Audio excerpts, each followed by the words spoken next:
For the record, the drinking game is on. If I fall asleep, take a shot. Be blessed. Oh yeah, that's a good one. Every time you can hear Greg snore, take a shot. Yeah. Let's see who gets alcohol poisoning before he wakes up. God bless.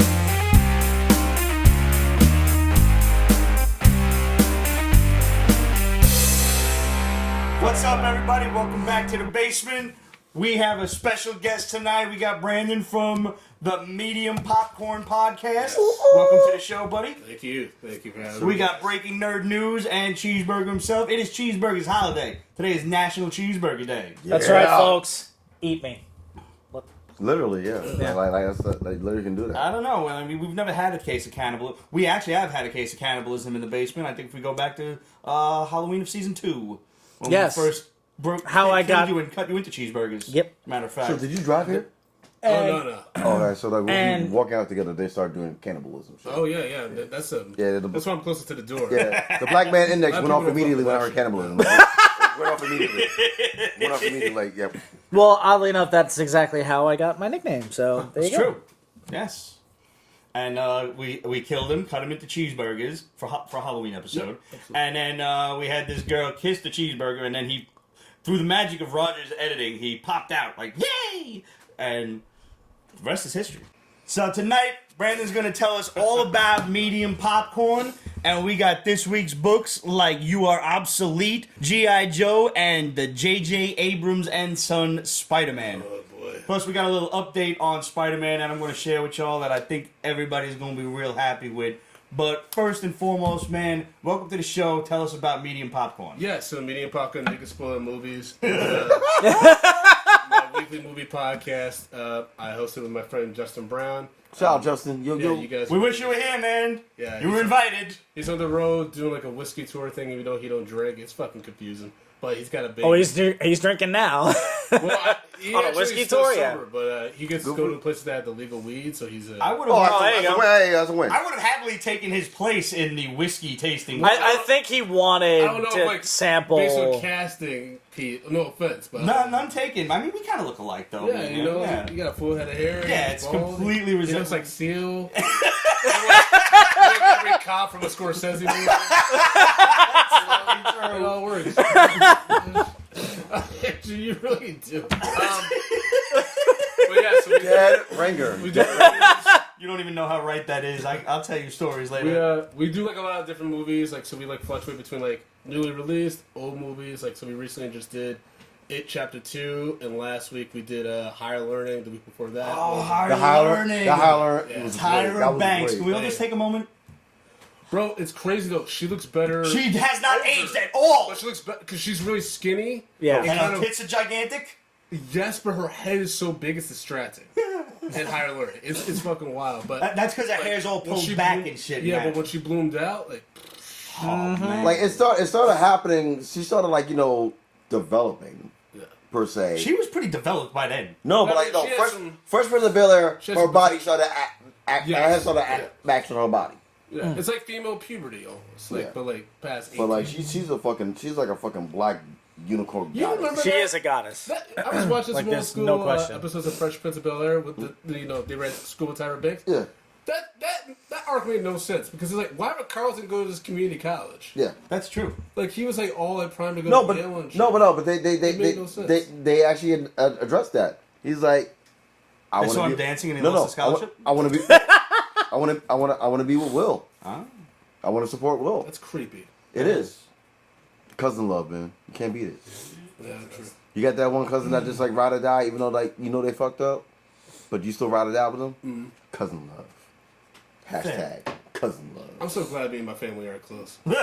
I hate to think that I screwed up a fucking Ivy League chance to Yeah. go to community college. Yeah, exactly. Plus, number one, number two, he didn't need it. No, I mean that's the thing. Well, we never. Well, no. The dad was a judge, right? Yeah, he was a judge. Uncle Phil was a judge. Yeah, and like fucking Viv, the first one.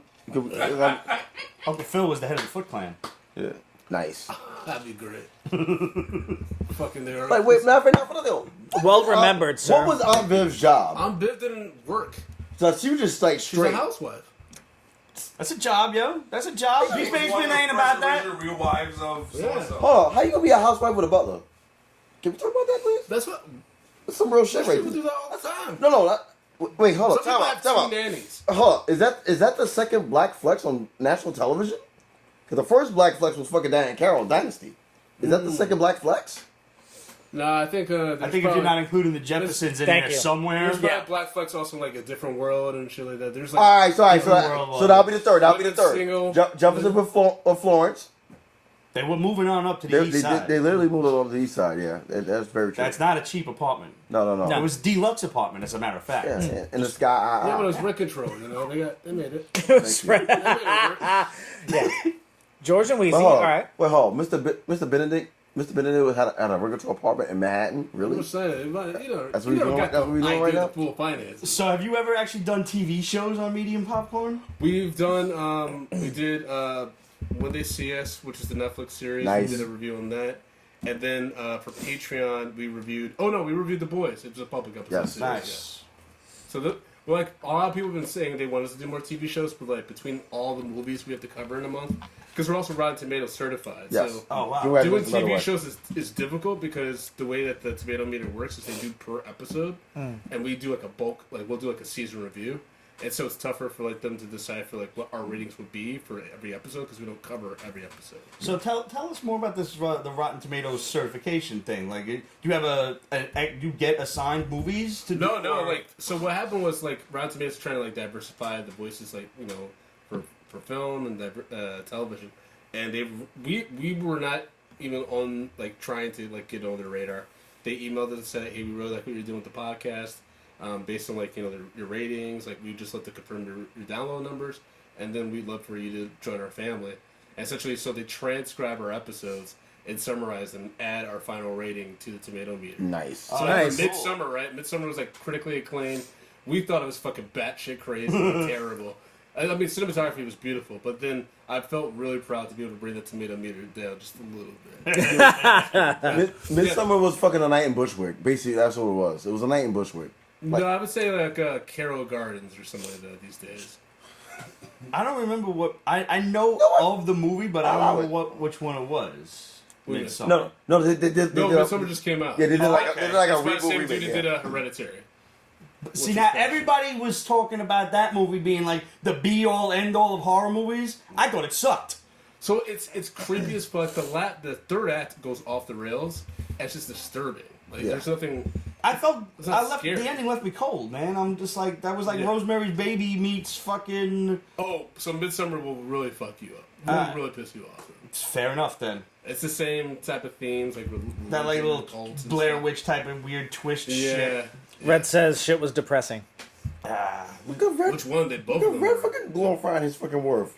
Sword, good job. Yeah, Red. I'm very excited. Like, just quickly on the subject of horror movies, I heard that they're going to redo Event Horizon as a TV series. Yeah, I saw that. I'm very excited. I'm a big Lovecraft fan, so Okay. and anything Lovecraftian themed, I'm all for. And Event Horizon is still one of the scariest movies I've ever seen. So the idea of stretching that shit out into a TV series, I'm not sure yet. I I don't want to say know. it's Amazon. Yeah, I think it actually is Amazon. Amazon got. My whole thing with Event Horizon was I remember like that came out when I was pretty young, and I loved Sam Neill from Jurassic Park, and he was like making out with some like chick on the ship, Yeah. and that ended up like murdering him, right? She killed herself, and then the ghost was haunting her. Yes, yes, all right. Sounds Yeah, I about remember right. that. It doesn't count as spoilers. The movie's fucking almost 20 years old. I think it is 20 years old. It's matter of fact. over 20 years old, old, I old. think. It's old. No, like. But you never know, man. People don't know anything about like the past or history. Nah, I remember I no saw You mean they don't do Valkyrie. research? I remember I saw Valkyrie with Tom Cruise about Yeah. like they're trying to stop Hitler, and someone was walking out like, "Man, I thought they were gonna get him." And like,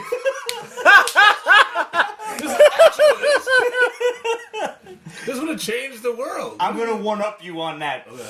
Back when Titanic was out in the movie theater, first come out, I took my girlfriend at the time to go see the movie, and we got these three dumb bitches behind us. The fucking ship hits the iceberg. Everybody's panicking. They're dropping the lifeboats and everything. The poor folks are still locked in the brig and whatnot. This broad behind me says, "Oh my God, I hope the boat doesn't sink." I am your hush. I am your hush. I've been reading that. Hunter Hush was a great run. Did you watch the movie? Yes. Not yet. I haven't seen it. It was alright. Just alright? What's been going on with the Batman movies recently? No, they've been kind of slipping. I'm not Killing Joke, man. I was like, Ever since he fucked Batgirl, everything's going downhill. That made no fucking sense whatsoever. Did you guys do a review of that one? She was hot. You saw the one where Nightwing bangs Harley? Yes. She got a nice ass in that too. Yep. Yeah. And Batman walks in like, yeah. Get dressed. She's like in her underwear. And he's like hiding in a bed, and I was like, she bent over. I was like, I mean, she's a trained physician, so why not? She knows so. He just looks at Dick like. Haha, you should look at Dick. Yes, I did. I knew it was gonna. I was like, damn it, there's no way around this. Nobody calls him Richard. You can't call him Richard. Nope.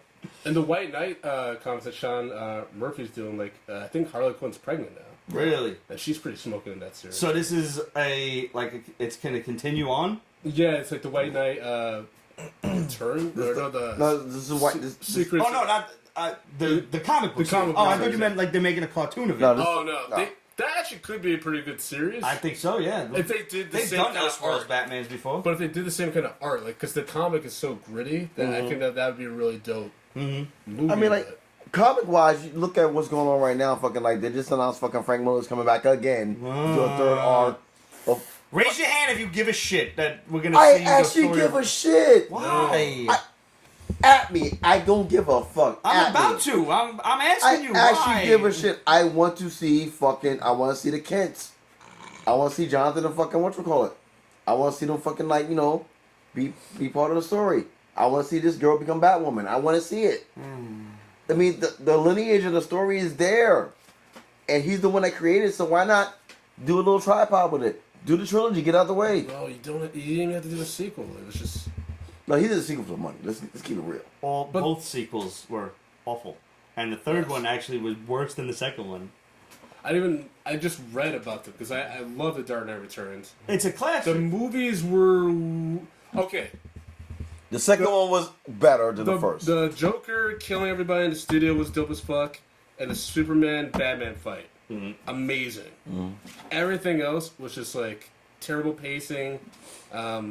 Thought the animation was kind of inconsistent. Well, they try to keep it. The animation was rushed. The animation was rushed. You see it. Yeah. The animation was rushed. But that Superman Batman fight, I was like, man, if they could have done something similar to this and Batman v Superman, would have been fucking dope. But Zack Snyder. Do you have a favorite episode of Medium Popcorn? Favorite episode? One of my favorite of besides all time the one that the Peach Basement Crew was on? is yeah, absolutely. Return of the Joker, which I love that movie so much. We gotta have you guys back on to do Mask of Phantasm. Absolutely. I kept talking about that. Good Burger. Good Burger was the episode where we kind of started figuring out our dynamic, and I love that movie. And that movie literally made my co-host Justin lose his mind because he's like, "You guys have seen Good Burger?" Yes. He's like, "All right, so you have Ed sauce." And he's like, if I went to a burger joint and I saw Ed sauce and I knew who Ed was, I would never. He's because Ed is a psychopath, and he went on this long rant, and that became part of one of our mini episodes was Justin's rant, and yeah, it's just one of the funniest episodes. The other one I would say is Space Jam. Just because I was out of my mind during that episode, and I pretty much posited that when the Monstars are in this toon world, right? Mm-hmm. They take a few days between them declaring we're going to play you in a basketball game for your freedom and actually playing the basketball game. I was like, yo, they have to sleep at some point, right? They're probably at Aqua Hotel. That's why I said send Tweety Bird in there to fucking slice their throats. And it's just one of the craziest things I've ever said. Yeah. Well, but the thing is, I though, need to take the gravitas of that statement. the thing is, though, is that Tweety is the one who would be capable. Well, yeah. In the movie, he was a straight up. I disagree. Tweety is a savage. Yeah. I disagree. You're missing out the one person that should have had the job from day one. Speedy Gonzalez. He's from a Mexican cartel. Wow.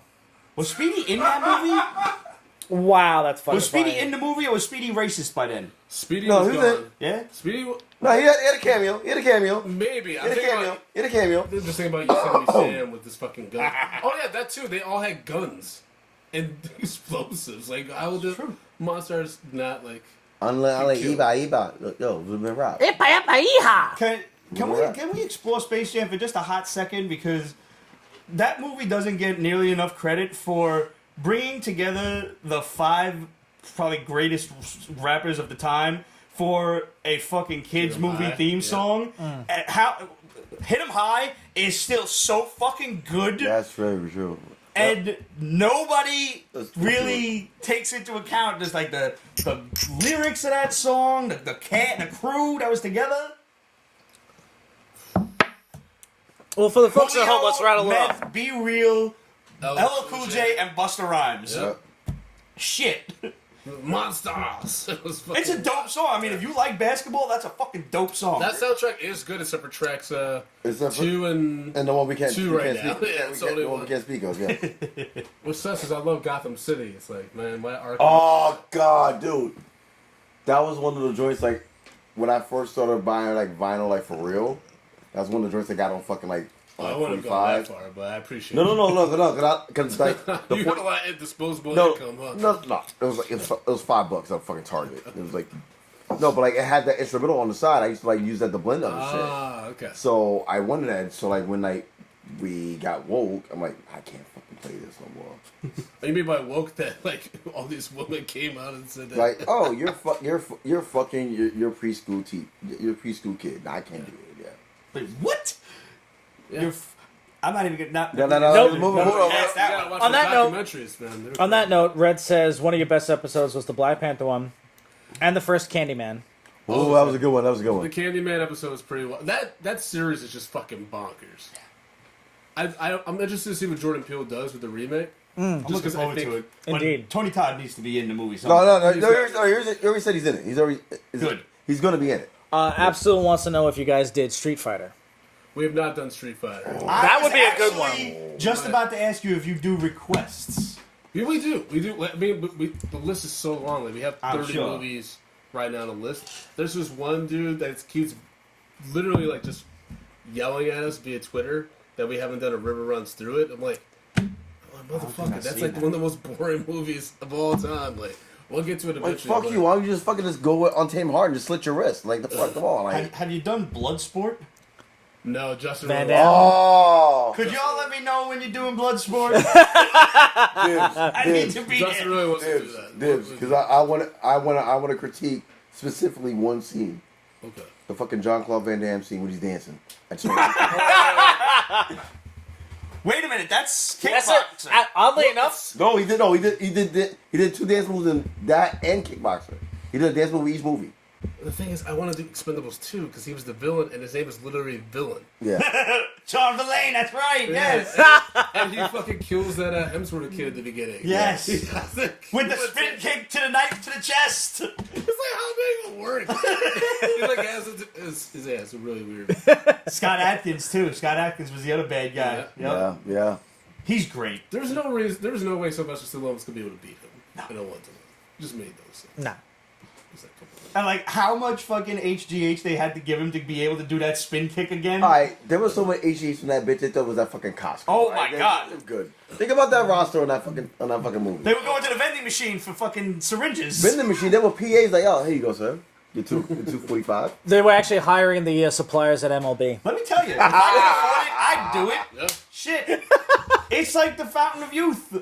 Look at Stallone. I know. He's like 75. He's getting He's better. doing Rambo. His He's daughters getting better are- as an actor. It's like, which is his weird. daughters well, are no. gorgeous. He's Oh. doing Logan as John Rambo. Side note, I can't wait for the new Rambo. I'm dying to see because I thought the last one was gonna suck and it was fucking awesome.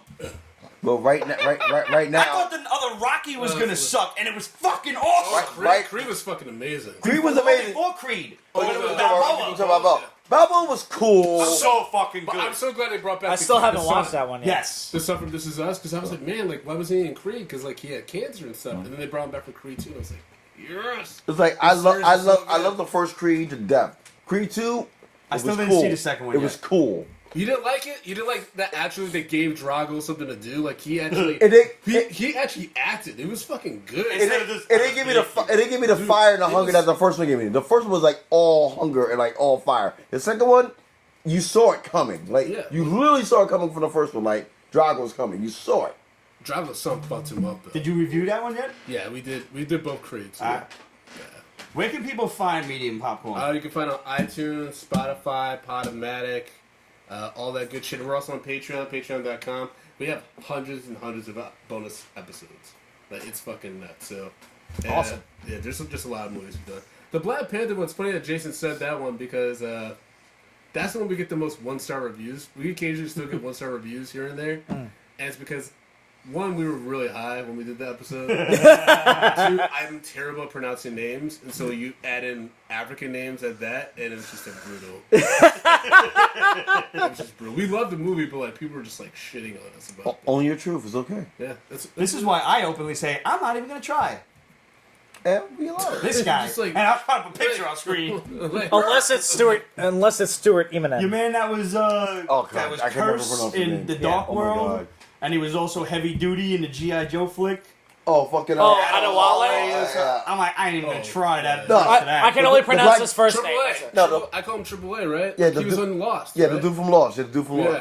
Yeah. And he I was gave up. also like the main henchman in the second Mummy film. Yes, he was. That's very obscure. I was gonna say, what's the jail show? Oh, Oz. Oz, yeah. Adebisi. Dude, yeah, he played That's Adebisi. something Adebisi. That was a fucking dope ass show. He was Mr. Echo in Lost, and he got fired because apparently he was like such a diva on set. Yeah. And like telling other actors how to act and shit. Really? So, yeah, Lost, like JJ Abrams and them, they played no games with actors that were like despondent. They were like, Just write him off the show? yeah, they would write them up. That's why like you're like, this is going somewhere, and then they're just like, nope, they're fired.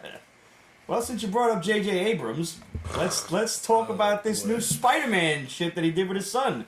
Like I get, like he's a huge Spielberg fan. I'm a huge Spielberg fan as well. But he keeps taking these daddy themes, and it's like it's getting extreme now. It's like he does in a lot of his movies. He talks about like fathers being estranged for their kids or like having to repair their relationship. Daddy issues. And now this, which literally he's making with his son, and taking Spider-Man and doing this weird.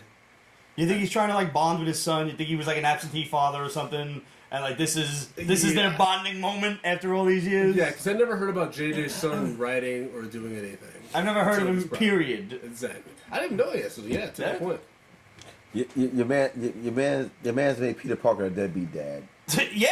Not all, like he's fucked up for okay. He's like Chewbacca in the holiday special. Oh God! Wait a minute! I gotta backtrack. Before we do Is that, there- throw the cheese now. Just throw the cheese. Throw the cheeseburger. Is there a Cheeseburger. medium popcorn episode We for have the not Star Wars holiday We have special? not done that. Dibs. You need to Dibs. call me for that one Dibs. too. Dibs. But I need to be. I will bring my own bottle of Jameson for that. Because, first of all, I'm obviously going to have to re-watch the motherfucker. Yep. All the first 15 minutes in straight Wookiee. If you can find it too. My friend has it. She actually makes it a R.I.P. point Arthur. to make someone new suffer through it each year. Oh, it's like me with And the Room. actually, I think The her Room is great. I It's make people watch awful. the room is so bad it's good. It's so good. No, It's it's, so it's bad it's not good. good at all. It's just good to Have make you seen other The people Disaster suffer. Artist? I have seen Disaster Artist. That I read the book too. Like that's one of the funniest movies of all time for me. You see how fucking The cameo at the end was Tommy amazing. Wiseau is fucking trying like politics his way into fucking the Suicide Squad, which I want to see happen. He should never be in a legit movie. No, I just want one soundbite. No. No, he's a fucking shit show. I want No, one. Well, I don't want to empower him more than his actions of brand. yeah, So I agree. I have to agree. Does he have power? Does he have but- power when you're Con Edison? Like, Very briefly, getting back to the whole Star Wars holiday special, I have never seen it, which is why Chrissy is like. I think at one point she said, "I'm going to make it my mission to park you on my couch and watch that." Good fucker." luck, sir. I saw it already. I'm not going to be there. I already told her. I'm like, "You're gonna have to Clockwork Orange my ass." Carrie Fisher was so fucking high on 8 balls through the entire thing. they all were high. Did you see B. Arthur, dude? Yes? Why was she even there? Kate says She that was in it's on between YouTube. seasons of The Golden It's Girls. on YouTube. It's on YouTube. It's Okay. on YouTube. Like, fucking B. Arthur was fucking tripping balls. And like, mind you, she was doing Maud at the time. Like, she was tripping pure balls. Oh, that was before Golden Girls. Yes, Yep. yes. Oh, yeah, no, way before. Damn. It was like- Okay. It was 80. Shout out to Blanche. I think it was sweater. 80, if anything. 80, 81 or something. It was 81. between Right. Empire and Jedi. Yeah, which is so, Because- like after ending with Empire, that's what you like do a transition. It's just such a Yeah. so awkward. Horrible. It's fucking God. horrible. By the way, But it's a must-see. You all must suffer through it if you haven't already. Sure. You can't call yourself a Star Wars fan if you've never seen the holiday episode. You saw fucking Phantom Menace. It's also the first appearance of Boba Fett. Phantom Menace gave us a Darth Maul, though. Give us what? Darth Maul. And that's enough? That's For me, that was. As a kid. Well, saw that, honestly, Double the bladed old lightsaber. I still remember where you were with that. Bzzz. I went to opening night with that double. So did I. lightsaber. that love movie that too. that movie is Yeah. that movie is Sounds entirely great. worth watching just for the battle at the end. Yes. Have you done the? So you're going to wait 2 hours to see 15 We minutes. haven't done Phantom Menace. We did Force Awakens and Last Jedi. Or Okay. Yeah. I'll We'll just show watch you those some scenes of on the older YouTube. ones. You must have a list a mile long. Dude, the list is crazy. It takes like 4 screenshots when we tweet them out. Like, oh, are we missing anything? And that's just like that's between the regular show and Patreon. Like, that's what the plus side about it is. Like, Justin and I can talk about movies forever. And How so, many like, episodes do you do a week? Is it only one? We bulk them up, so we'll record like 2 to 3 every time we meet up. So right now we have like 6 in the can. Okay. Nice. Because he's also on the road show, so like we wanted to just make sure we have like quite a bit like in the backlog. But usually 2 to 3. Sometimes because we live in the same neighborhood, we'll like just meet up and record a bunch more episodes. Okay. Just about how fast we can see movies, like what new ones we have to see, and stuff like that. But we're gonna be covering the New York Film Festival over the next 2 weeks. So Nice. we unfortunately we Congrats. have to like table those reviews because of the embargo. Right. But Right. I'll be able to tell you about like the Irishman and stuff like that. I just can't Nice. wait to start sending you requests for the dumbest, weirdest '80s movies I can find. Oh, I You got wanna do Weird Mannequin? science. I got 3 off the back right now. No, I'm did? talking like the stuff and chud and things like that. Fuck. Yeah, no. You've You're opened gonna up hate me Pandora's in, like, box a with month. this. So we recently been doing like He hates you now. We recently been like looking at '90s movies. Okay. Like Spice World? I want to do that. I also really want to do The Net. Oh, Good the job. net. Yeah, Sandra Ooh, Bullock's in okay. a really hot bikini in that movie. job. Yeah. I would also like to see how well that movie has aged. It's really rough. I started Yeah. watching it the other night. Between that and Hackers. Hackers. Yeah, but dude, I can watch you got that. a naked Angelina running around in yeah, she Hackers. showed her titties. In Yeah. that. She did. I remember Not seeing the that. first time. She was young and PG-13. supple. What was the last? No, well, Gio was one of the best Gio around the was same time. awesome, but like, still. Gio- Well, yeah, but that was like a She's very hotter quick than- scene, so they still could rate a PG-13 at Yeah, that she's point. hotter than Hackers though. Yes. She's Yeah. got like a dirty grunge thing going on, whereas Gia like She got the cyberpunk thing going on. That's Like, when she was just like met- the OG that's when she just met cyberpunk. Billy. She just met Billy that time. Right. She, Yeah. like, she didn't give a fuck. So let's go back to JJ Abrams' Spider-Man. He has... This is in the future. Some shit has gone down. Peter Parker lost a fight to this sick-ass villain with clones and drones and things. It killed Mary Jane. It nearly killed him. But somehow, we don't know how actually this thing got defeated. Because by the look of it, he was losing and then he ran like a bitch. He grabbed Mary Jane's body and jetted out of there. Like that was a Call the Avengers moment or something. The next thing you see, Either that or he went absolutely apeshit once he got her body out of there. I I don't don't know. You don't know. Possibly. I'm sure they're gonna reveal that at some Yeah, it's point. like why he like isn't around his son. Like maybe he's just like I don't want. They're making it look like he doesn't want to be, around the kid because he probably feels guilty that he got his mother killed because the kid was maybe looks 3-4 years old or whatever. Yeah. I'm so against everything we like know about Peter. Thank you. That's exactly the point I was It's gonna like make. it's like yeah, it's just it just doesn't feel right. It's one of those stories where everything that the character believes in has been shot down and just thrust out of him after this one super tragic event, and it's going to be one of those coming of age stories where the kid who does not actually know his father, and by that I mean he doesn't know he's Spider-Man, where the kid discovers who his father is, and the father has to rediscover who he was, and. This is going to be a straight bonding moment for JJ and his son. That's all this book is. Yeah. And if that is the kind of thing that warms your heart, you're going to like this book. For me, the first thing I noticed was like, yo, Pete got a hook for a hand. Mm-hmm. As soon as he walks into the principal's office, I was like, this motherfucker got a hook. There's a hook right there. And you would think that this is probably, I don't know, let's say roughly 2035 or so. Yeah.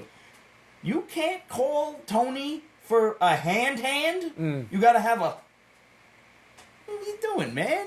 May I chime in real quick? Of course. All right, so first and foremost, I gotta put the hat back because I have multiple beefs about this fucking book. All right, let's go. Should I just say it? Yeah, let's Yeah. just rattle them off. Permission to be myself? Permission granted. Always. Alright, first and foremost, y'all motherfuckers are lazy as shit. This story is 20 years old. The only thing you did was switch the gender.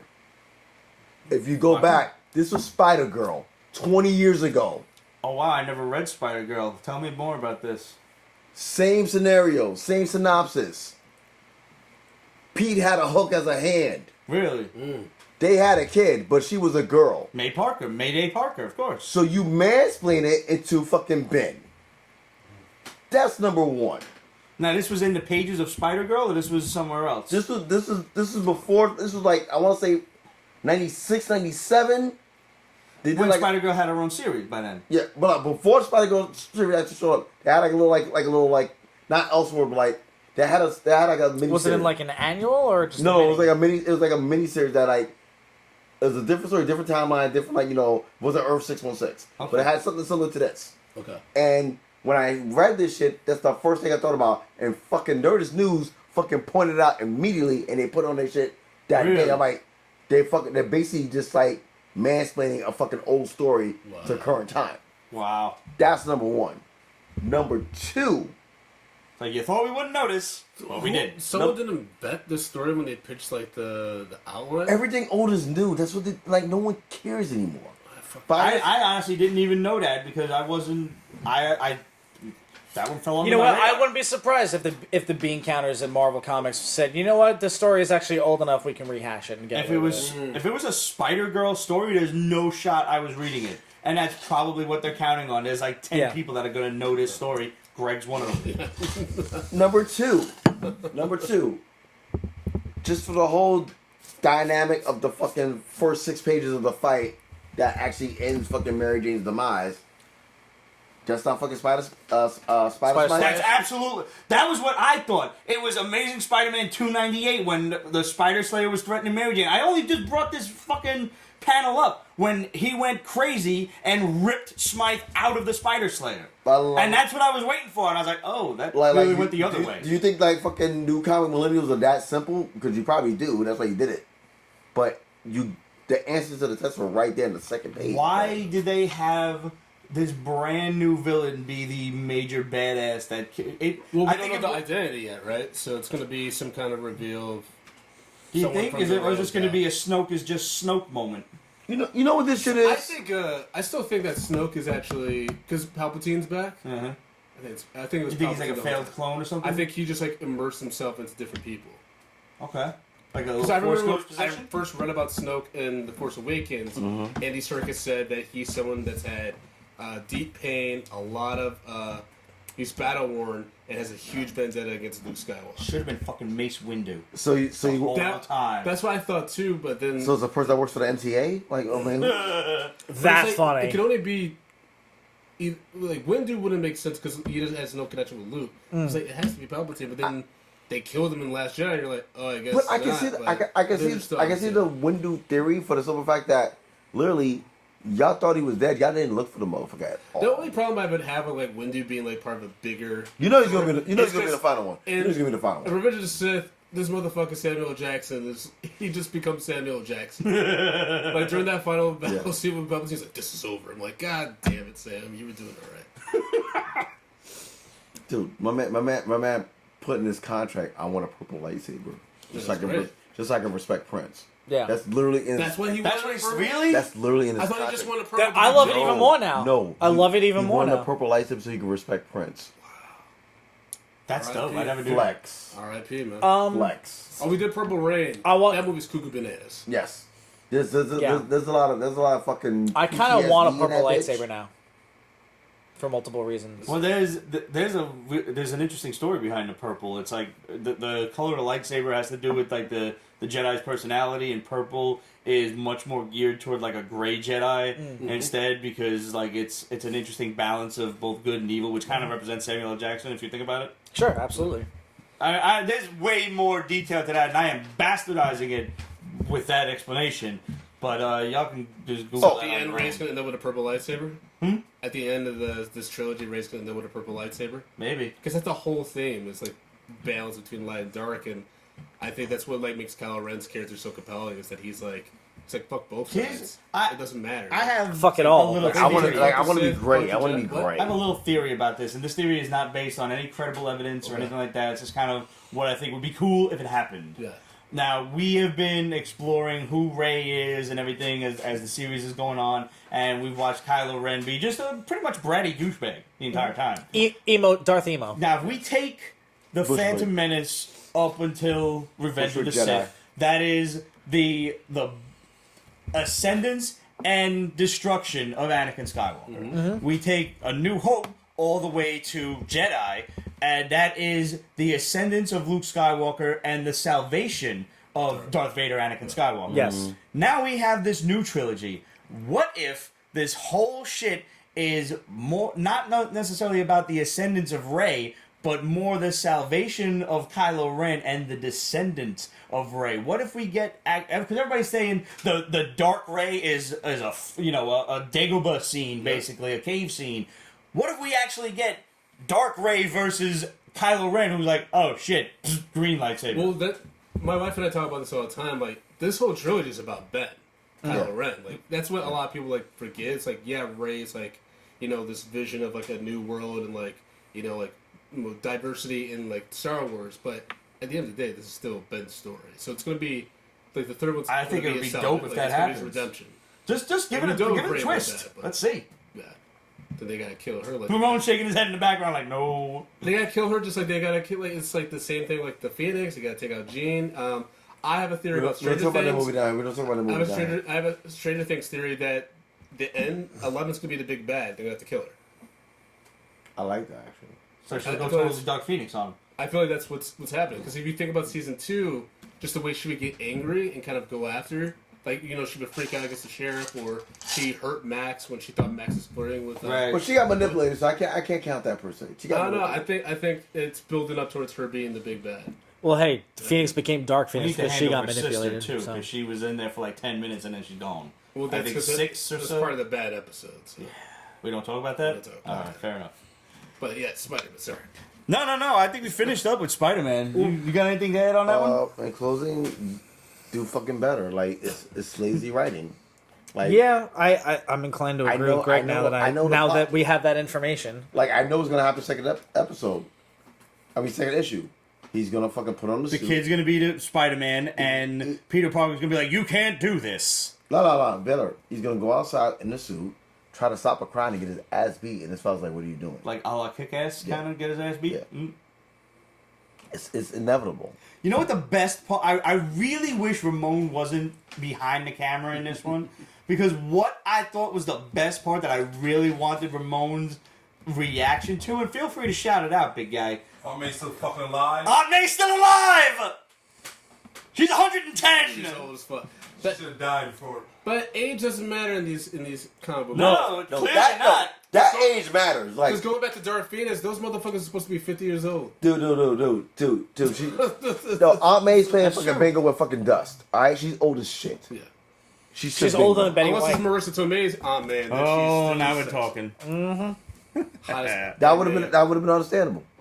Speaking of which, am I going to continue getting Marissa Tomei's Aunt May? You had the Spider-Man movie news. I do have Spider-Man movie news. I was just Send writing my it down, so pants. this way I made sure that I did not forget it.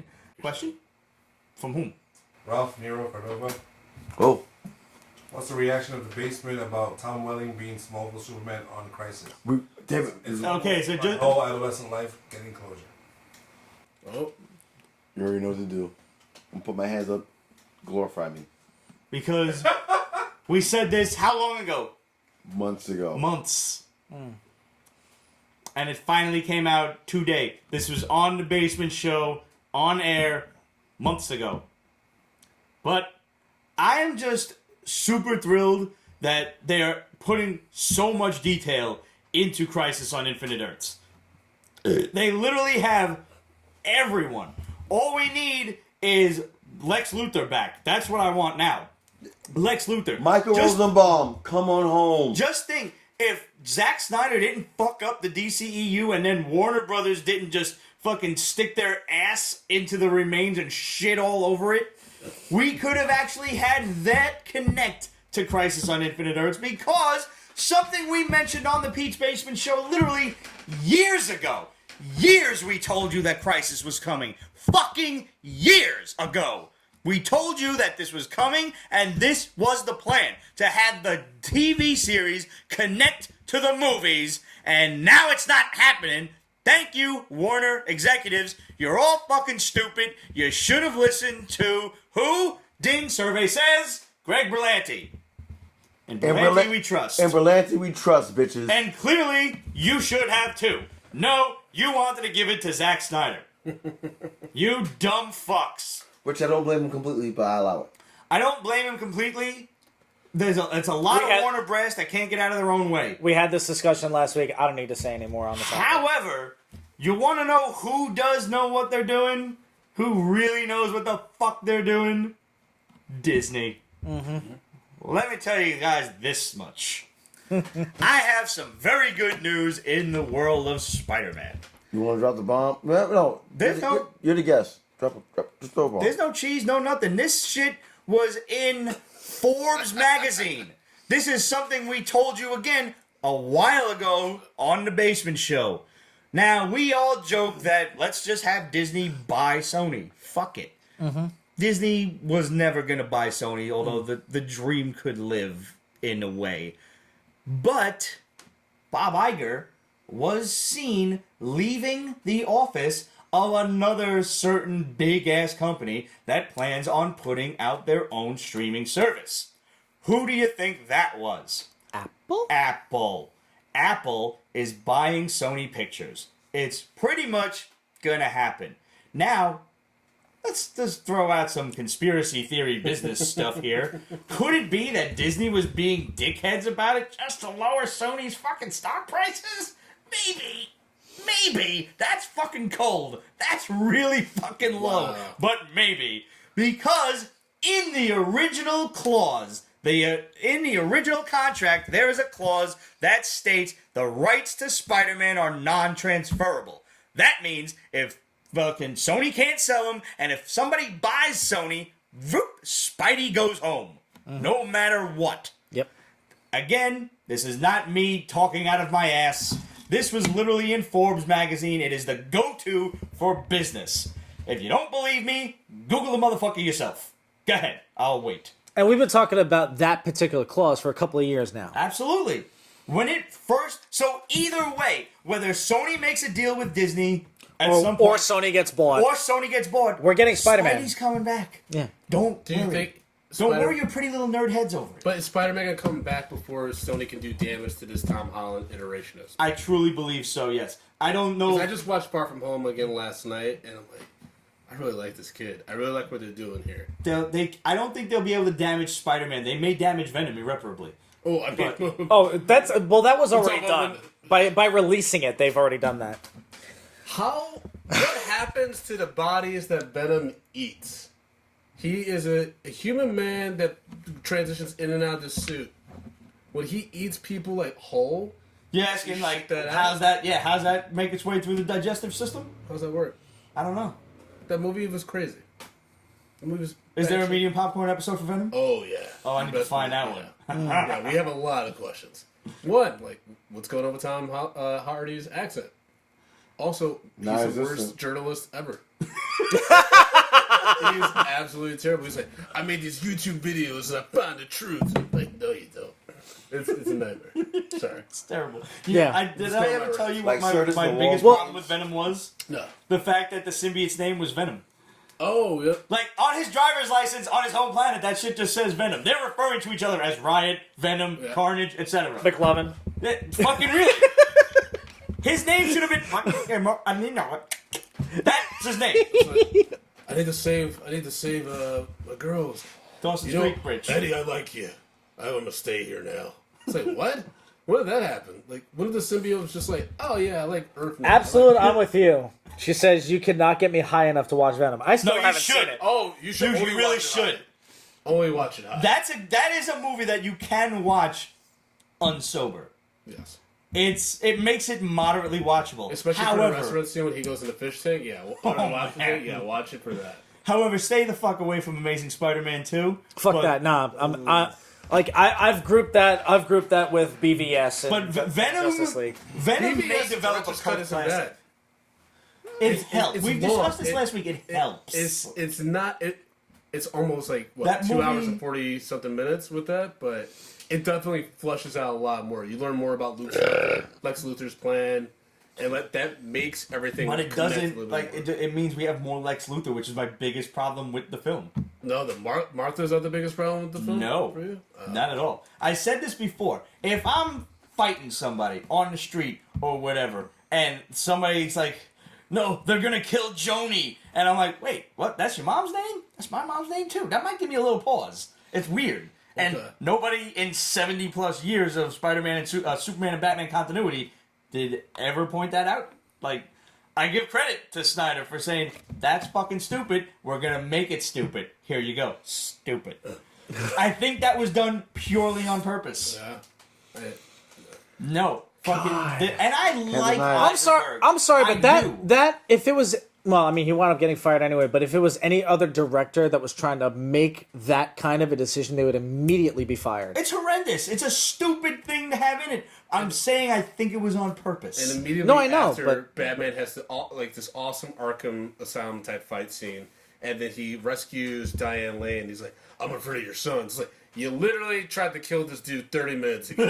Yeah. Like, what's going on with the scripts right now? Like, I'm briefly acquainted with your son. We're on a truce right now.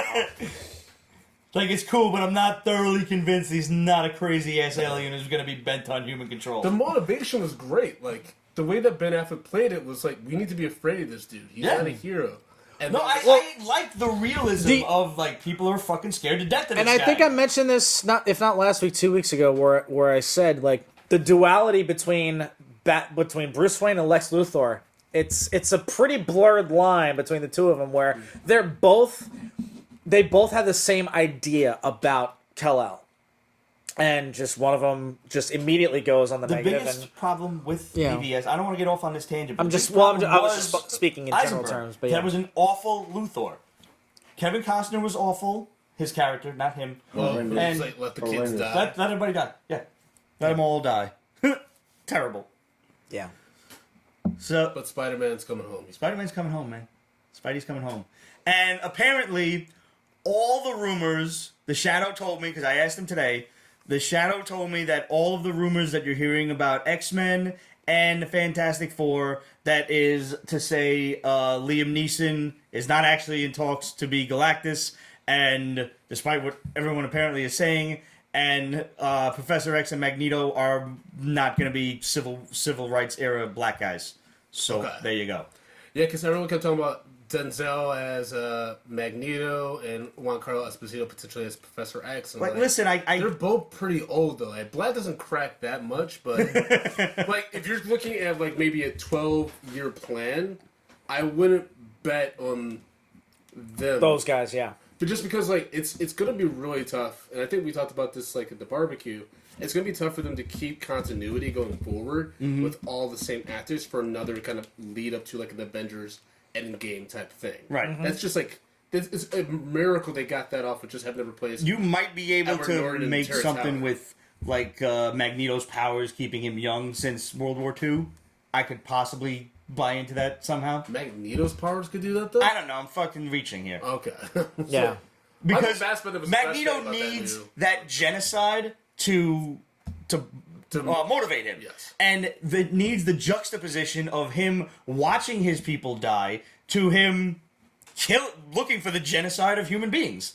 That it needs that And together. that's why I get where the civil rights like casting potentially was coming from, because that's initially the inspiration for those two characters. Right. But I also think it would be like it'd be ignorant and also unrealistic to like have like a black or Spanish guy be Professor X who creates a school and like you don't deal with like Marvel's like deals with death and like some heavy themes, but they're not gonna deal with that kind of complexity. I think so. Because that's just like a lot of like racism, like a lot of tough history that like we don't want to talk about. But the X-Men has kind of always been Marvel's way of tackling racism. Yes. Yes. But that There's a But I don't difference know if, between like, having it in a comic book Right. versus having it in a movie because it's based But think about how on much that of a real life drastic change aspect. that would be from everything they've done Yeah. so far. Oh, yeah, no, you're absolutely people right. might fuck with like the first iteration of whatever they're trying to do, but then like you probably couldn't do like the rumor of like the Avengers versus X-Men then if you're trying to like tackle. I would be No. like, you're absolutely right. It's too heavy a topic for them to dive into like that. I would, however, be really interested in seeing like a what if comic book of it. Well, we're getting the What If series. I know. So, Maybe, what if that's how they introduced the mutants? That's been, I think that's been listed as a possibility, right? Or I'm not sure. Because they're trying to say I that think the it's gonna be mutants Doctor are- Strange and Scarlet Witch that. does it. or a Can you guys- multiverse type of. Can you guys confirm this rumor for me? Like, Yes. or like if you've heard this as well. Like the rumor is the consequences of Endgame created mutants. I'm hoping. That's like the introduction of like why these things exist. Now. the snap causing a Yeah. gamma burst, I would totally be amenable to that. Okay. I would Yeah. love to see that happen. That'd be cool. I think that's a great. I would idea. even Like, say like there's a these few mutants running around and only Shield knew about it, nobody else, and that gamma burst caused an outbreak of the X gene. Because that's something like, hey, if there's like 10 mutants running around in the world, like who the fuck are these guys? What's going on here? Yeah. Samuel L. Jackson would certainly know about it. Nobody else. Well, he's in And- space now. Yo, that is true. actually, that idea of generating mutants that way lends even more credence to the possibility of them doing a House of M style thing where Scarlet Witch has no more mutants. Or whatever. Well, in this case, you'd have to go mutants. I don't know how they're gonna do it. Right. I don't know. But the. Everybody, take a shot. I tried. That's one. Solid. Well, the thing. I snored. The whole. No, you didn't snore, but you did fall asleep. The whole idea, though, behind that idea was that Scarlet Witch has had enough. And she's like, no more mutants. Right. This, because she isn't a mutant, technically in the What do they MCU, refer to her as? No. Quicksilver. they were doing experiment. Yeah, they were they were experimenting on with experimenting. variations they of the never super had, like, soldier a serum. clear They name. never did. No. So that could be an out. No. They did announce her as a mutant in the fucking. There was a book that they put out when they retconned her character. It came out. God, I want to say right when Civil War came out, but they retconned. I remember that. I didn't read it myself, but I they remember. retconned her as a not as a mutant per name, but they retconned her as such. Right. So like. But they never called her that. They never said one way or the other. They almost alluded to they were being given their powers by the cosmic cube, but they could have had powers to begin with. You know, that's Right. Absolutely. It was left so vague. I think on purpose. Yeah, but obviously in the MCU, they're not Magneto's kids. Right. Definitely not. No. Yeah. Which is like one of the most frustrating things about Dark Phoenix, which is in the previous movie you talked about Quicksilver being Magneto's kid. Yep. No mention of that at all in Dark Phoenix. No mention. That they didn't. I see. I didn't even see Dark like- Phoenix yet. No mention of Lorna. I'm waiting Why until not? I can get it completely free from either Netflix or cable TV. So Fire stick. Is it like get high bad and then it's okay bad? No, because you're just gonna be frustrated. and You're gonna be wondering why they do this, and why Simon Kimber get a second chance to do this story. Huh. Because he Wait, He co-wrote- did the asshole ori- that did he co-wrote- did He X-Ray. directed. He co- did Last Stand? He co-wrote did Last Last Stand, Stand. and then he wrote and directed this one. Son of a bitch. He wanted to do redo it, get another chance, and it's and he like, still fucked it up. He is straight basura. That's a shame. But not surprising. Like literally, the reason why I fucking like for those who like I was sleeping for like 5 minutes. Fuck. the fact that they tackled the story again when he had the fucking cheat codes to fucking make it better, and not because of licensing, because of creative license, he chose to go the actual route of the origin of the story of how Phoenix became Dark Phoenix. He created some other shit that is in the fucking mutant lore that was not necessary to be in this movie. It wasn't necessary. And he created something. He created something like this. I'll let you guys know when I finally see the movie because I'm probably gonna just show up to the next show like. I also haven't We'll seen have a that special one. guest in 2 minutes. Oh, word. Yeah. Nice. Yes. But that being said, just from what we hear with Scarlet Witch, allegedly she's going to be the villain in fucking the Doctor Strange movie. Really? I've heard that on multiple sources. Okay. Like, what happens with WandaVision is the reason why she's going to be the main villain in fucking Doctor Strange. Interesting. So that tells me right there that Well, they're going She's like fucking altering reality. They're going House of M. That tells me they're going House of M. What if I mean, Nightmare that's is really interesting because I believe WandaVision, she's supposed to be like just getting stuck in whatever alternate realities that she's That's creating. why Paul Bettany's still in it, right? Yeah. Yeah, so that's going to be But interesting. what if it's Nightmare that's like fueling that, or he's the one behind it? Well, That would be look, interesting. look at the first graphics we got from fucking D23 when we saw them fucking fucking Dick Van Dyke Show sitting on the couch laughing, so on and so forth. If you look at the actual actual fucking poster and aesthetic, you see in the far left corner, you see fucking Wanda in her old school fucking Scarlet Witch silhouette shadow on the wall. You see fucking the Vision. tiara and everything else. Yeah. You see Vision in his silhouette as well, and you see little fucking inklings around the fucking set talk about their time together, and how like you can see from those little inklings, she's going to manipulate fucking reality because she doesn't want to. You're. What's up, baby? No. Tag out time? It's good sub. Yeah. No, What- I'm chilling. One quick thing to that, though. Yes. My favorite line in Endgame. Come on over here and say hello to the crew. Let's see, bro. Oh, look at you with your little khakis on. Look at that. Good to see you, man. Work. Say hello to everybody. Yo, You're. what up? What up, homie? I woke up this brother. I woke up this view. That's funny. I need a glass. Favorite line about Endgame. Oh wait, hang on. We got one Yes. for you. Yeah. Oh, shit. We knew he was coming. Thank you. There's a Scarlet Witch telling Thanos, "You took everything from me." And he's like, I don't even know who you are. Yeah. But it was like during the climax. And then she battle thing. proceeds I to don't even know. practically to start to rip him limb from limb. Like that was the biggest thing. My biggest takeaway from Endgame was the fact that Scarlet Witch could have ended it all. It wasn't gonna be Captain Marvel. It wasn't gonna be Tony Stark. It should have been her until Is she he was more like great powerful than fire. Captain Marvel though? Yes. In the MCU. Yes. because she can I think so. manipulate reality. Which is why I think her being the baddie in the next Doctor Strange film was going to be dope as shit because Doctor Strange is probably the only person who could go toe to toe with her and live. And not only that, he's the only person that can go toe to toe with her and realize that, hey, you're really fucking reality up. Yeah, it's like you are really fucked up right now. Let me help you, that type of thing, Like, and let me actually be especially a since- doctor yeah. and a surgeon and work on you. Especially Like, since Cap and Tony are out now, so there has to be. What? yeah, Yeah, you've but- got to have your trinity of like big three for the MCU. Which good job of fucking Disney fucking this week. They finally gave us a timeline with fucking the Black Widow movie. It happens between fucking Civil War and fucking Oh, really? It happens between Oh, so Civil it's now War and connected. Infinity War. yeah, No. It happens between Civil War and We may fucking get Infinity flashbacks War. though for like the Red Room and stuff. Yeah. Okay. I'm telling you, everybody's wondering what the significance of this movie is going to be because we already know the ending of both her and everybody's all, hey, Tony's back for like a cameo or whatever. This movie, I'm telling y'all right now, this is when we find out she was a Skrull.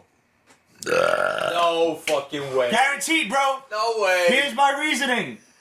They zoom in. They make sure you see her Fucking cut twist. the sandwich shit. diagonally. Yeah, but that's a Nick Fury thing. It's gonna be a fucking scroll thing. I'm telling you, that's what they're gonna do. There's a reason they showed that. No way. Cinematically speaking, there's no reason to show the sandwich being cut That that, was way. in Ultron, right? Age of Ultron? No, that was in Endgame. That was Yeah, the she Endgame. made Nick sense. Fury's was in Yeah. Ultron. When she was eating, like, because that's when Rose was telling her about, Hawkeye Listen, killing everybody. The sandwich. They zoomed in on the sandwich. Go back and look. The sandwich was mentioned in 3 movies. It was mentioned in Endgame. It was mentioned in That's fucking why, Captain and that's The why that's the sandwich reason they conspiracy zoomed in. theory. Okay, so hang on. Who told you about this? Because I know for a came fact up- you didn't look wait, this I up came yourself. up with this shit on my own. So what does this have to do with anything? If she's a Skrull in the movie, she's That a means- Skrull in Infinity War? Yeah, that means she's still alive. You know, get over here. Get over here. Get over here. Get over here. Nah. Yeah, he's gonna take my seat. So you say the Infinity Stone wouldn't recognize the fact that she's a Skrull, so that means her. Who cares that they sacrifice, still right? sacrifice themselves? It's a soul for a soul.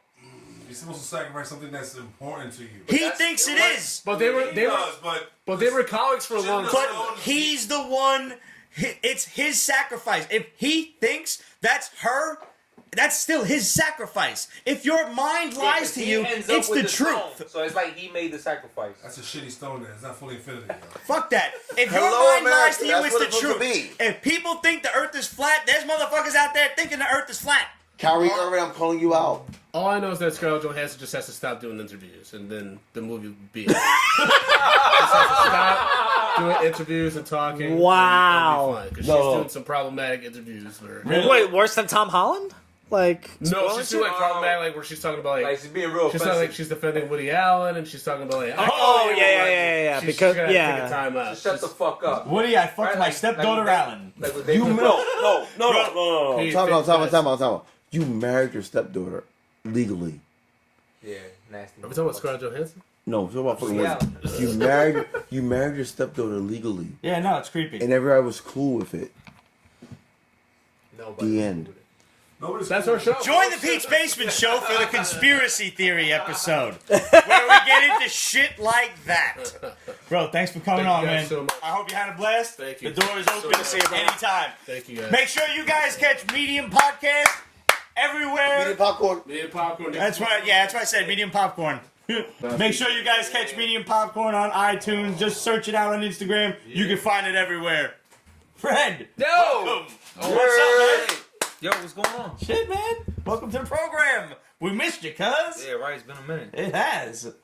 So now that the basement crew is whole, now I think it's time for that announcement. What are you guys doing October 2nd, Wednesday night before Comic-Con? Because we're going to tell you what we want you to be doing. We got some shit going down.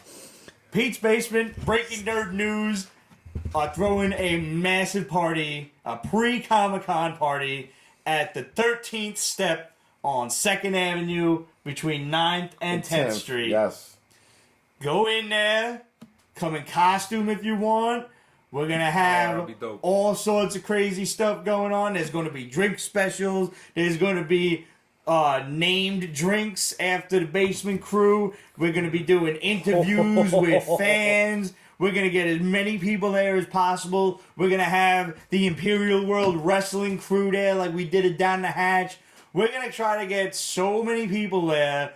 It's going to be the biggest pre-con blowout ever. Because everybody wants to do these parties during Comic-Con when you just get finished walking around all goddamn day. For fucking your feet 13 hurt, hours for no you're reason. tired, you're smelly. Because even if you weren't smelly to start with, you've been walking around all day, your deodorant is failing, you inevitably got smelly people walking past you, the smell That's is the key jumping right off of there. them, grabbing onto you. that's the key right there. It's everybody else that overpowers your deodorant and deactivates it. It's like Yeah. they cancel each other out. Yep. But The stink BO ninjas takes over. come in and just start killing your deodorant soldiers.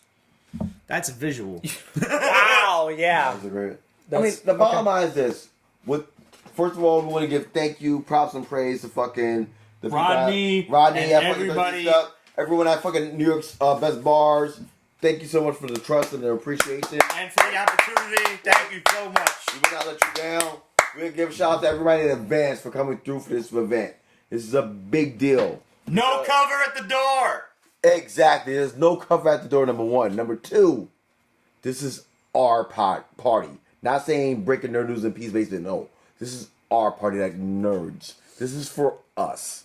We don't have something like this before Comic-Con. This is all for us. You walk By in, us. these are your peoples. Yes. This is all of nerds. What time can we start? What time does that I think it party starts start? at like 7. 7. or so. We can show up at 7. We'll probably go live around like maybe like 9 I'll o'clock. be there like at 5. Yes. Like, and I'm gonna announce it right now.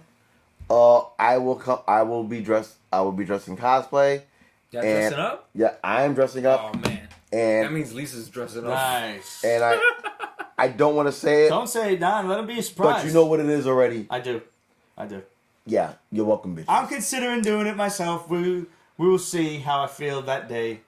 If it comes down. I don't know to if I it. can- And on top of that, I don't know if I can bang out a costume that quick. We're talking I'm glad you the said main costume. room. We're talking private rooms all around the bar. And by the way, the bathrooms are real nice too. very snazzy. We're very talking snazzy. interviews. We're talking doing a show. Everything. Yeah. Interviews with you. We want to know why you're going to Comic-Con. What are you here for? How much fun do you plan on having? And we're talking live on YouTube, on Facebook, on however many stations we could possibly make work at the time. Fucking Skynet, we're doing all that shit. We're doing all that shit. Skynet. Yep. And also, we will also have, which we're developing right now as we speak, we will have a 13-step guide to survive Comic-Con for you guys. Nice. And we will do it live. And then we can hand out some flyers to them. Yes. With the steps on it. Little I'm all over it. Little I'm all over it. pamphlets. Yeah. Like at the end of the day, we and I speak for all of us because like we appreciate you guys so much. Like we would not be us if it wasn't for you. And we thank you, we love you, we appreciate you. And everything that we do, every month we have like a meet and greet. This is not just for us. We love it, don't get us wrong.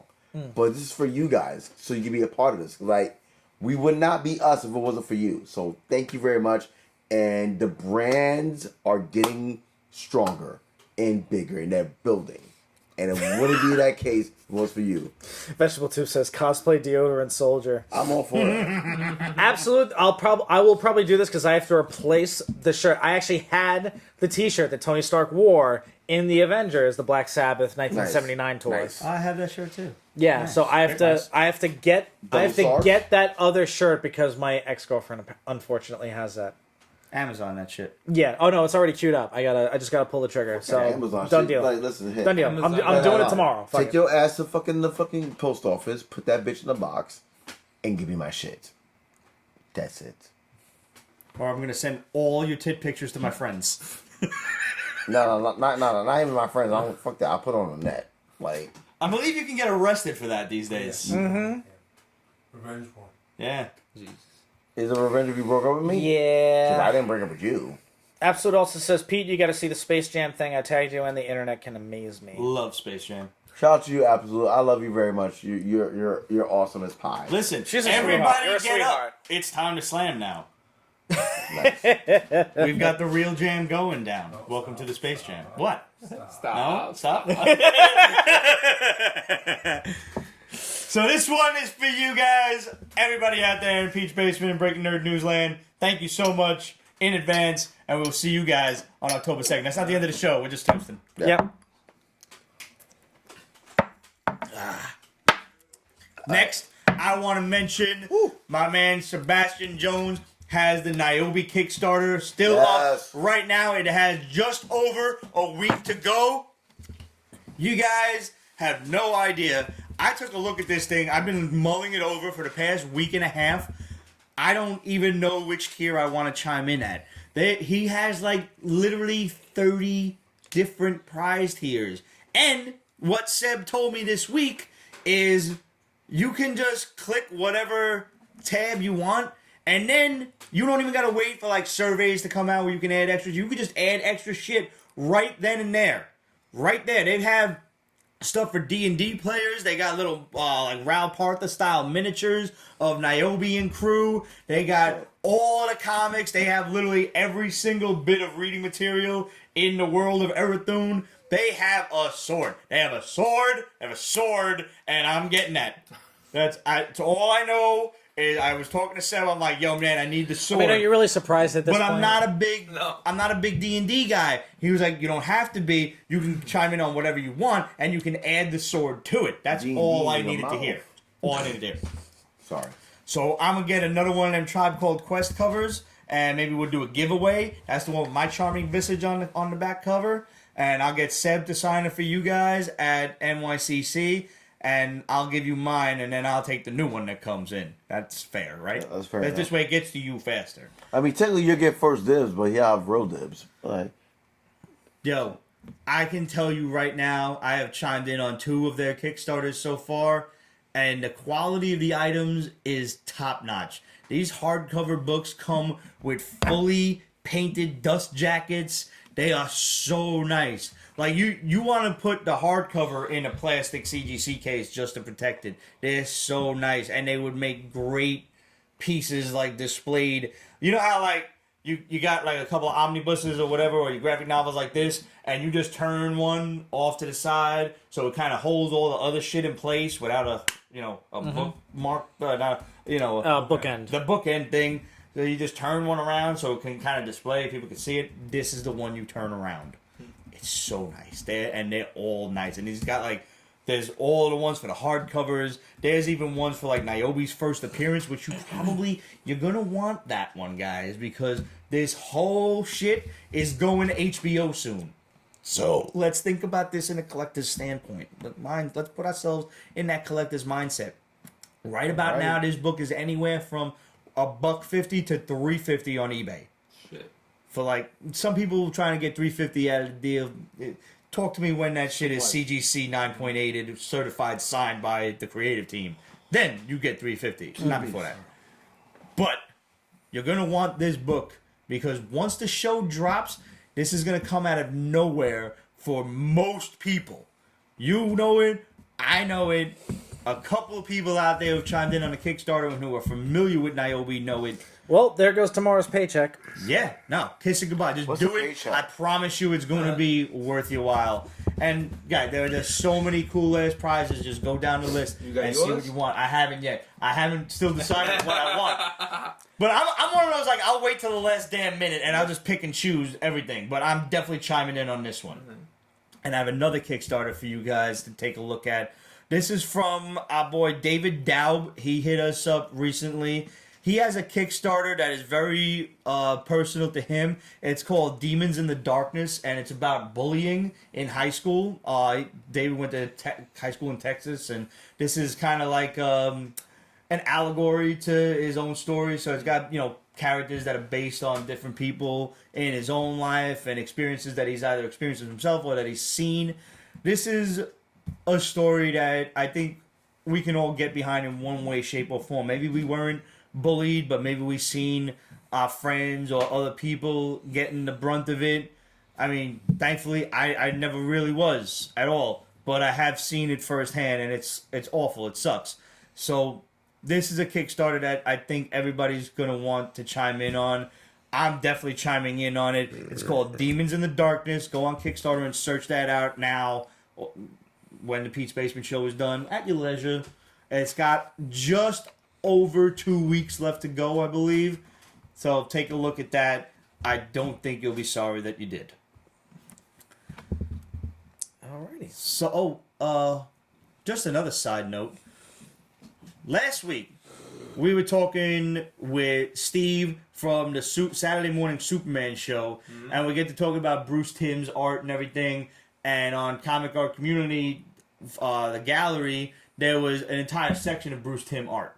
And it was his pinup stuff and everything, and there was a section for clothes, and an otherwise kind of weird section for Bruce Timm's nudes, which is weird because it's in the Batman animated series style with the little perky titties and everything, and it's a little strange, but this is also how people do life drawing and stuff. This is how you get used to knowing how the body works, is you draw nude models and stuff, and he drew nude cartoons. Fine. Well, when I went to look for a reference photo for you guys while I was editing last week, I found that the entire nude section is gone. Oh, shit. Damn conservative-ass censorship. Not even cartoons. Or art. Art, period. You can't censor art. That's What are you gonna do? Put fucking basketball shorts on Michelangelo's David? For fuck's sake? Damn, they had a whole Simpsons episode on that, and they showed the dick at the end. They fucking showed it. 'Cause why? Survey says, ding, art. Fuck you. That's all I got to say on that note. But apparently there is other sites where you can still find the his nudes. So just kind of Google it. And by the way, has anybody noticed this Google image search sucks fucking goat nuts these days? Yep. You can't Goat find nuts, shit. Damn, it's bad. What do you use? Google image search. I don't know what else to Wait, use. say he fell asleep mid-sentence. He did. That's another shot. That's definitely another shot. Damn. Yep. Here we go. All right. Not for me. Moving on. This week saw the brand new G.I. Joe. Yeah. That's definitely a drink. Greg. And for you guys too. I already did it. I'm good. So this new G.I. Joe book is unlike anything we've ever seen before. For starters, Cobra 1. Book starts off, Cobra 1. They have taken over the United States of America and many other parts of the world. And there is a very small band of resistance fighters called the G.I. Joe team. And this consists of a few military personnel and mostly civilian idiots who have not so much as held a Glock in their lives. I cannot wait for you to... just go. I'm awake now for this. There are characters that I thought I saw, and then they was like, nah, that's a different name. That's not who you think it is. Alright, fine. I'm really fucking glad that the dweeby idiot with the tiger jacket is not Snake Eyes. I'm just gonna throw that out there now. The dweeby idiot with the tiger jacket is not Snake Eyes. But we are getting Asian Snake Eyes. Uh-oh. Wait, what? We are getting an Asian Snake Eyes. An Asian Snake Eyes. Yes. We don't talk about that on the Peach What are you Faithful talking about show. in the comics? We don't talk about that. Ain't I mad enough? We don't talk about that. I thought you said Agent Snake Eyes. So did I. I thought. And I'm like, wait, what? I didn't hear about this. This side of the whiskey, it sounded like that. So this guy's name is Tiger, and there's a dude that looks like Shipwreck, but apparently that's not Shipwreck. And there's Roadblock, who I guess he's just a short order cook in this, because they are recruiting They are civilians. bitching him out in this book. They're recruiting civilians. That's the whole idea. And like, it's up to us, the people of America, to fight against the tyranny of Cobra.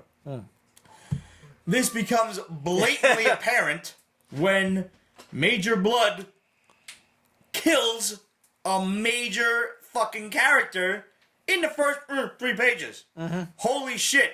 Didn't see that coming. I turned that page, I'm like, go! Didn't fucking see it. We're gonna get alcohol poisoning. So, everybody's wondering. Daniel Ace asked me how I felt about the book. Had a couple of other people ask me how I felt about the book. I don't know yet. I didn't hate it. I didn't much like it, but I didn't hate it. I understand that this is an entirely new take on the G.I. Joe team. So, that being said, this does not interfere with Larry Hammer's Real American Hero continuity. This is something brand new. Right, that's cool. So I've read brand new takes on G.I. Joe before. Devil's Due, when it belonged to them, did America's Elite. And that was honestly a really good, tough as nails G.I. Joe book. The last book that came out from G.I. Joe, this guy was on fucking Twitter and shit making all sorts of weird-ass political comments and shit. And I opened up that first page of the book. The artwork sucked. The story sucked. I wanted nothing to do with it. That's actually the only G.I. Joe book that I did not buy into. When G.I. Joe resurfaced in like the early 2000s, late 90s, J. Scott Campbell was doing the covers. That was a little bit different. I bought into that. Hook, line, and sinker. It was dope. This is a new G.I. Joe team, and I'm going to give it a chance. I don't know how I feel about it. We got General Hawk. Spoiler alert right now. We're going to throw that cheese down there. I'm going to pop the panel up on screen for you guys. Duke gets his head blown off. God damn. Boom! I never liked Duke to begin with, so fuck him. I was rooting for Duke to get killed in the G.I. Joe movie. And it was only because kids, like me, were too broken up about Optimus Prime, and that they changed Duke's death off screen. They just announced it, and everybody's like, yay, it's a voiceover. You never see Duke again because he was dead and it wasn't animated. What people don't understand is even in the cartoon show, nobody gave a fuck about Duke. Everybody loved Optimus Prime. He was the leader. He was the father figure. Nobody gave a fuck about Duke in the show. He was the bitch ass. He kept trying to hook up with Scarlet when everybody knew Scarlet was destined for Snake Eyes. We had General Hawk, who was the fucking man. We had Flint, who could kick Duke's ass anywhere this side of fucking Mississippi. Who never really got his... I mean, I didn't see the second movie. Oh, no, the movie Flint is nothing compared... Cartoon Flint was badass as fuck. No, that's exactly the thing I was gonna say. It's like like in the movie, he was a glorified trainer, like training officer. In the fucking in the cartoon, he was a military officer. He was a military policeman.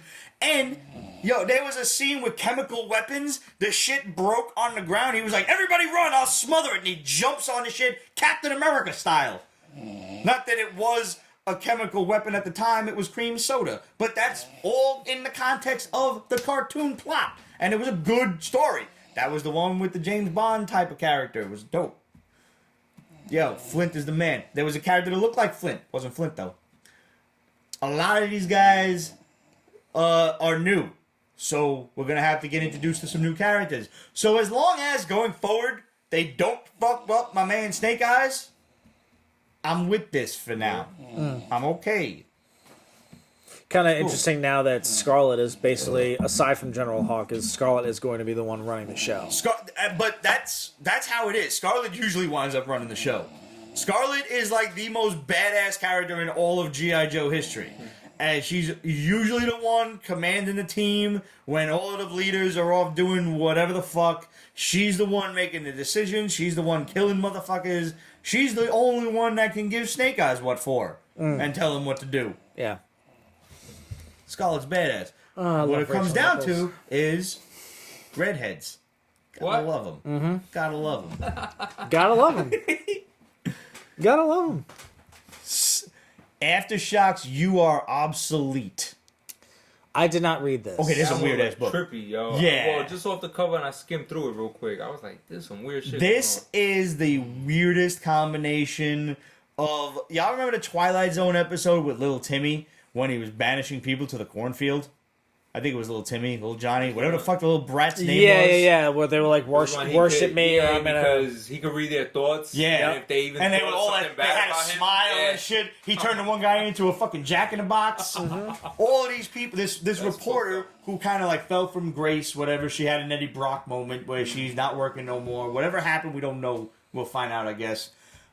She gets summoned to this like rural Icelandic island, like Nordic island, where some shit's going on and the children are all in charge and everybody's running around like, oh, the children brought you here, and like they're making a point to like show their smile, like it's a big ass smile, like everybody's happy all the time.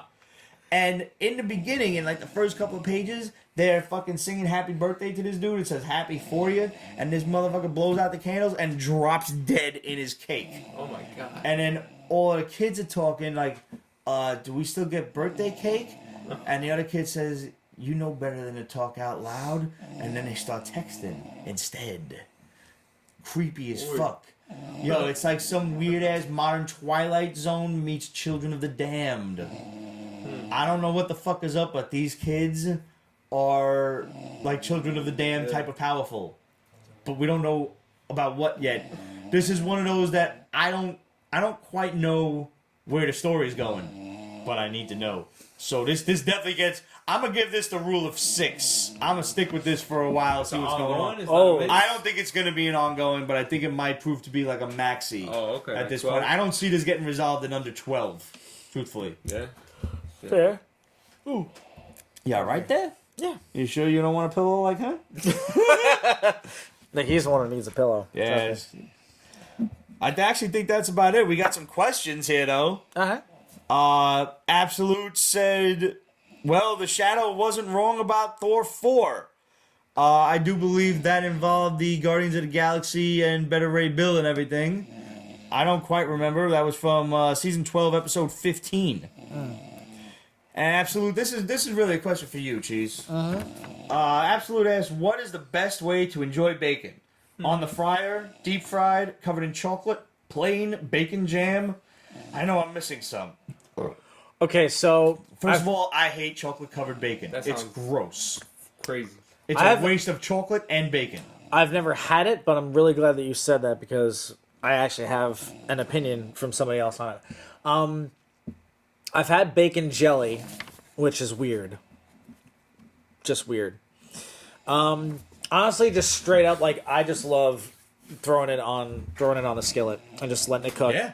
Get it nice and crispy, not too much, but I don't like rubbery bacon. I like it real burnt. Yeah, Even when I'm I good. go, even when I go to like a diner, Yeah. extra well. Yeah, I done. it's ask like them extra crispy. Yeah, but so we're You basically in will the also same appreciate this. 13 Step has an entire little bacon appetizer where they have different flavors of bacon. Yo, listen. That comes with a spicy maple syrup to dunk the bacon in. Bro. Okay, so you're gonna have to get the powers that be over there in touch with me, because if we're gonna do a drink menu that's themed for the basement crew, then We're planning it out now, so any ideas, just throw them at me and Greg. okay. All right, I'm gonna have to take a day or two to ruminate on. Yeah, no, we got time. We got 2 weeks. That. As far as but- I'm concerned, like just fry the thing up. Don't try to make bacon healthy. You don't need to bake it. You don't need to wrap it over one of those weird microwave A things. friend of mine showed me you could just take regular bacon, put it in some Bounty, throw it in the microwave for like 3 minutes, and that shit cooks. And that Like shit is, for real? Like yeah, I legit? was shocked. I was like, "Are you fucking kidding me?" That seems We strange. did that shit though. like an Airbnb. We was out of town. I mean, Oh my I God. mean, It'll- desperate times call for desperate It was measures. easy But, as fuck. Yeah. but does it taste but the like paper, this? but the paper Legit towels fine, are gonna yeah. the paper Ow. towels absorbs all the fat, so it dries out quicker. So Alright, you'll be so able to it was- get it it was crispier that crunchy, way. Yeah. Yeah, it wasn't soggy and shit. As somebody who is currently on keto and like trying to like kind of get a lot of that good fat, you know, doing something like that, it isn't the best way to have it. But I most of the time I'll just cook it straight up in a skillet on the side, and I'll throw it into different recipes. I won't actually like make it any differently. There are two things that I've done where I've done bacon pancakes, where you basically grill the bacon, you put the bacon on a skillet, and then you just pour pancake batter over the top once the bacon is just about done.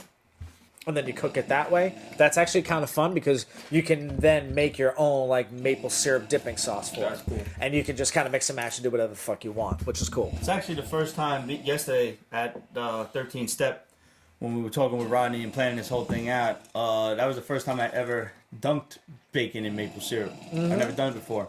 I still don't really care for it. I still prefer to have the bacon just as bacon. But it was a nice thing. Like every like I sixth don't mind bite, it I'm like, because I've had like bacon with pancakes and shit happens. You know what I mean? Like Yeah, Oh, yeah, no, I don't absolutely. syrup gets on the bacon. my food is mad like 1950s Yeah, white OCD, people like it's like- segregation. You got I the would- plates with the dividers built in it. I want to make that. He's got a that Trump divide wall in is between the bacon and the 4 pancakes. inches high. That's like my You don't kids' understand. I want that plates. shit like this high. I don't need none of my food touching other food. Oh my god, you're worse. Like it. That's funny. My man. food He's is OCD mad as fuck. segregationist. So I don't care. I want food. I don't need my eggs Wake 'em up. drinking from the same fountain as my pancakes. Yo, you gotta take a shot. Yep. Yo, get up. Hey. You gotta take a shot. Yeah, you need this. I do. Yep. There you go. liquid courage. You poured me one, so I guess I'll Yo, no. And Absolute's last question was, what's your favorite bacon dish? And if anybody from New York says anything except bacon, egg, and cheese on a roll, salt, pepper, ketchup, you're disowned. So, guys, that wraps it up for the Basement Show. Thanks, as always, for tuning in. Hit us up, questions at peachbasement.com, facebook.com/peachbasement, Instagram, Twitter, etc. at Pete's Basement. If you like this video, make sure you subscribe to the channel and hit that little notification bell so you don't miss any basement hijinks. Thank you to all of our patrons over on Patreon.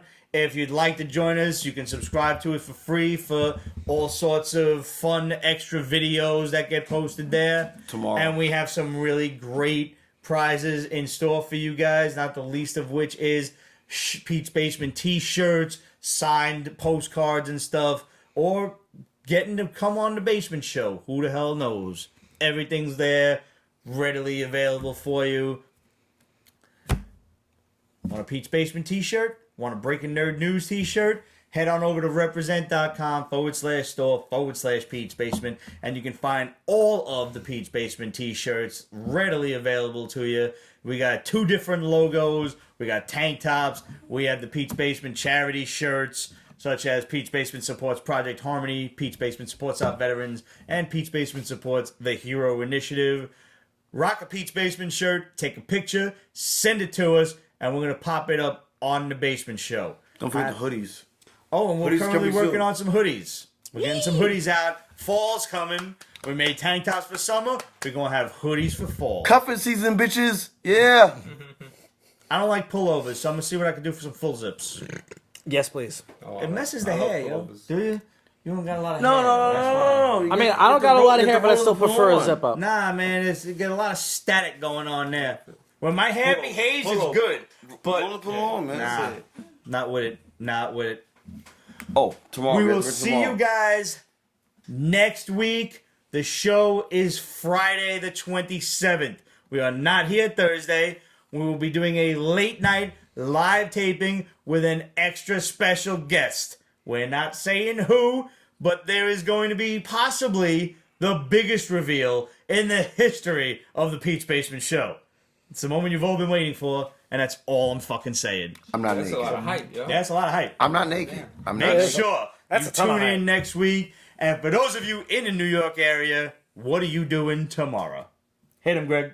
Tomorrow we will be at Casa Monte de Cristo to interview John Moreno of Area 52 Flicks. We will be debuting his beautiful project, Area 52 Flicks, and we'll be showing many of his pieces, which, to explain to you guys, for 1 year he made an animated short every week for a year. So that's 52 animated shorts he did for a year. Didn't take a break. Every week he did an animated short, and it's phenomenal.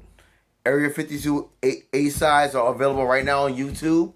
We will be interviewing him tomorrow at the Casa de Monte Cristo Cigar Lounge. If you are in the New York area, come through. The place holds about 50 comfortably, so it is first come, first serve. Free martinis, folks. Yes. Wow.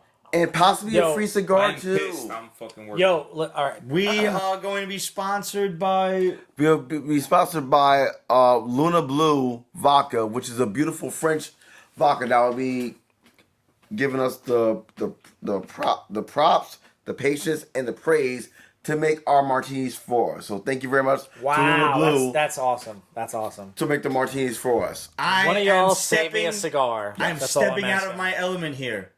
I don't drink vodka. Me neither. Good luck to me. Yeah. So one of If y'all. I throw up on you, I'll give you a Silver Age comic. Whoa, Promise. Wow, It's the least I can fucking do. If I that's a can. flex and a half. I'm gonna try not to throw up, but I mean, if I do, no, like you're drinking dirty martinis all night because that's the closest thing to a fucking whiskey and fucking the palate. yeah. But I don't like olives. I don't like olive juice. Yeah, I'm not a fan either. I know I'm a bad Italian, but I don't fucking like olives. I'm a bartender. I got you. I'm throwing up on somebody tomorrow. It could maybe be you. Don't let it I be. I Could be tomorrow's unfortunately, drinking game because like you won tonight's drinking game. You're welcome in advance. I unfortunately cannot make it because I have to work. Yeah, you Yeah, suck word. too. I do. So one of y'all might just get the chance to take my spot. There you go. We will see you guys next week, tomorrow, and definitely October 2nd at 13th Step. Thank you. We love you. Love you guys.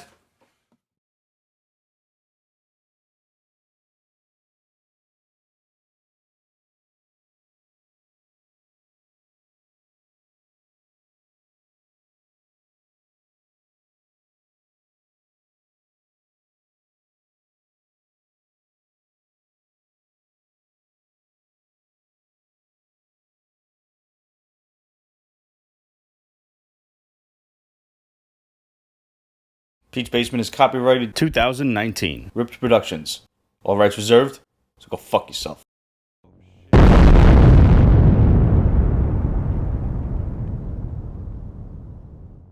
Shall we? Yeah. Gentlemen, here's to a good show. Yep. Salud. Salud, It's a salud, national And salud. here's to all cheeseburger of day. you Happy out there in cheeseburger Peach day. Basement land. Milk of the pulpit. For you. Making nuts tingle.